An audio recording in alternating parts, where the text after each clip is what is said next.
በእምነት እየታጨቀ መጣና 42ኛው ምዕራፍ ላይ መጣ። መስማት ተነሳለና በጆሮዬ አሁን ግን ምን አልኳል? እስኪ አይን ያለው ሰው በእናትህ እኔ ማውራ ለአንተ ነው።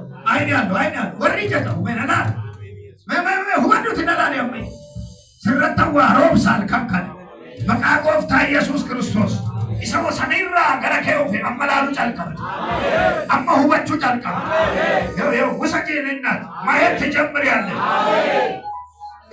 እንዳነባብሮ የወፈረው ነገርሽ ዛሬ ማታ ባፍጢሙ ይተፋል። አሜን።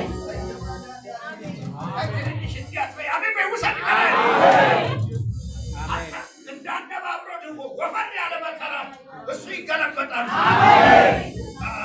እንደዚህ ድፍት ነው የሚለው አባት እጅ ድፍት ያደርግልሃል። አንተ መሳቅ ማድረግ ስላለበት ድፍት ይላል። ያስለቀሰሽ ከመንገድሽ ላይ